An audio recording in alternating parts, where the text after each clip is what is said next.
ইসলামী বিশ্ববিদ্যালয় tourism and hospitality management বিভাগ 2017 সালে যাত্রা শুরু করে সেপ্টেম্বর মাসে। তো 17-18 শিক্ষাবর্ষ থেকেই আমাদের প্রথম ব্যাচের যাত্রা শুরু। সেখান থেকে আজকে আমাদের এই সর্বশেষ সপ্তম ব্যাচ এবার ভর্তি হলো। তো প্রথম ব্যাচ আমাদের অলরেডি আমরা MBA শেষ করে তারা বাইরে গেছে।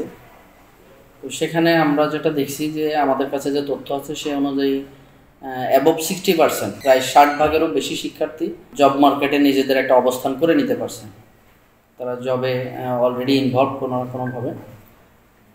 কিছু শিক্ষার্থী একটা বড় অংশ আছেন বিদেশের পড়াশোনা করতে গেছে। আপনারা জানেন আসলে ওয়ার্ল্ড ইকোনমিতে ট্যুরিজম অ্যান্ড হসপিটালিটি সেক্টরের স্পেশালি সার্ভিস সেক্টর একটা বড় অবদান আছে। 2023 সালে WTTCর যে তথ্য সে অনুযায়ী আমরা দেখছি যে প্রায় 10%। সবথেকে বড় যে সুবিধাটা এখানে একজন ছাত্রছাত্রী পাবে সেটা হচ্ছে আমাদের এখানে একটা টুইন অন অপরচুনিটি অনেকটা, যে BBA-র অন্যান্য বিভাগ বা এখান থেকে গ্র্যাজুয়েশন করলে যেটা হবে, অন্যান্য বিভাগ থেকে ছাত্রছাত্রীরা গ্র্যাজুয়েশন করার পরে যে সেক্টরগুলোতে চাকরি করতে পারে, বিজনেসের বিভিন্ন সেক্টরে, ব্যাংক বলেন, বিমা বলেন, এমনকি BCSও দিচ্ছে। তো আমাদের এখান থেকে যেটা হবে সেই সুবিধাগুলো তো থাকছেই, পাশাপাশি ট্যুরিজম অ্যান্ড হসপিটালিটি ম্যানেজমেন্ট সেক্টরের জন্য স্পেশাল যে সেক্টরগুলো আছে, যে সমস্ত কর্মক্ষেত্র আছে, সেখানে শুধুমাত্র আমাদের এরাই অপরচুনিটিটা পাচ্ছে। তো সেক্ষেত্রে অন্যান্য বিভাগের সাথে সুবিধা মিলায়ে আমাদের এরা একটা বেশি অপরচুনিটি পাচ্ছে, যে তারা 60% জব মার্কেটে জবের সাথে রিলেটেড বর্তমানে। এবং আমাদের একজন শিক্ষার্থী আমেরিকাতে স্কলারশিপ নিয়ে গেছেন, 2 জন অস্ট্রেলিয়াতে যাচ্ছেন, এই মাসেই হয়তো যাবেন, জার্মানিতে একজন আছেন, আরও কয়েকজন বিভিন্ন দেশে ট্রাই করছেন, অল্প সময়ের মধ্যে হয়তো চলে যাবেন। আমরা যেটা কয়েকজন আইটস দিয়ে মোটামুটি প্রস্তুতি তাদের প্রায় শেষ পর্যায়ে। তো বাইরেও আমাদের অপরচুনিটিটা অনেক বেশি। আপনারা যে কোনো ক্ষেত্রে দেখবেন যে একজন ট্যুরিস্ট যদি কোনো একটা প্লেসে ভিজিট করতে যায়, তো তার সমস্ত ডিমান্ডগুলো ফুলফিল করতে গেলে সেখানে 10 জন মানুষের একটা কর্মসংস্থানের সৃষ্টি হয়। তার অ্যাকোমোডেশন আছে, ফুড অ্যান্ড বেভারেজ আছে, তার এন্টারটেইনমেন্ট আছে, তার ট্রাভেলিং আছে, সব কিছু মিলায় তার জন্য গাইড দরকার হয় এবং তার যে সিকিউরিটির দরকার হয়, সব কিছু মিলায়ে অন্তত 10 জন মানুষের কর্মসংস্থান হয়। তো সিঙ্গেল যদি ইন্ডাস্ট্রি বলেন তাহলে সব থেকে বড় অবদান ওয়ার্ল্ড ইকোনমিতে সেটাই service sector, specially tourism and hospitality management sector. তো আমাদের বিভাগ আমাদের ইউনিভার্সিটিতে 2017 সালে যেহেতু শুরু হয়েছে, আমরা একটা ব্যাচ গেছে বাজারে, আরও একটা ব্যাচ খুব শীঘ্রই যাবে। তো আমরা তাদের প্রথম ব্যাচের যে ফিডব্যাক সেই হিসাবে আমরা আশাবাদী যে আমাদের বিভাগকে আমরা অনেক দূর নিয়ে যেতে পারবো, আমাদের ছাত্রছাত্রীদের ভবিষ্যতও ভালো, এটা আমরা বিশ্বাস করি।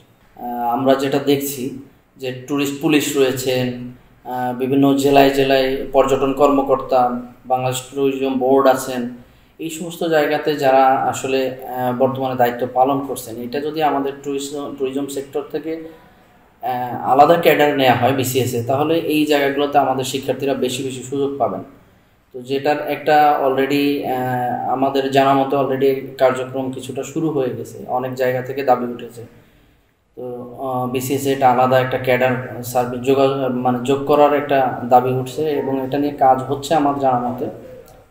তো সেই ক্ষেত্রে আমরা যেটা বলবো যে এরই ধারাবাহিকতা আপনি দেখেন যে এই ছাত্রছাত্রীদেরকে এই সমস্ত সুযোগ সুবিধা দেওয়ার জন্য বাংলাদেশের 7টা পাবলিক বিশ্ববিদ্যালয় অলরেডি ট্যুরিজম সেক্টর নিয়ে পড়াশোনা শুরু হয়ে গেছে। ট্যুরিজম অ্যান্ড হসপিটালিটি ম্যানেজমেন্ট বিভাগে খোলা হয়েছে।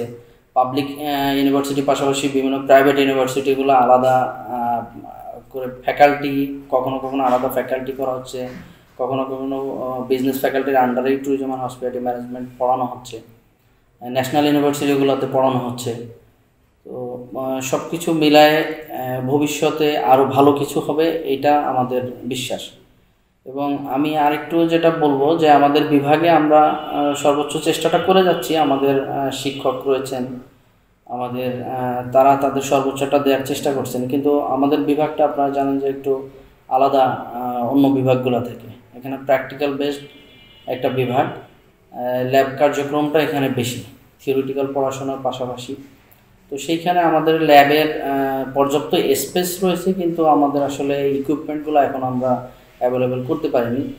এইটা আমাদের একটা সীমাবদ্ধতা, কিন্তু আমরা চেষ্টা করছি আমাদের টিচারদের যেটুকু আছে, ছাত্রছাত্রীদের যেটুকু, আমরা আমাদের কার্যক্রমটা পরিচালনা করার। তো পাশাপাশি বিশ্ববিদ্যালয় প্রশাসনের কাছেও আমরা দাবি জানিয়েছি, খুব শীঘ্রই হয়তো চলে আসবে, আসলে আমরা সম্পূর্ণ প্র্যাকটিক্যাল একটা ক্লাস তাদেরকে উপহার দিতে পারবো। এই ঈদে জামা জুতো অ্যাক্সেসরিজের ডিসকাউন্ট।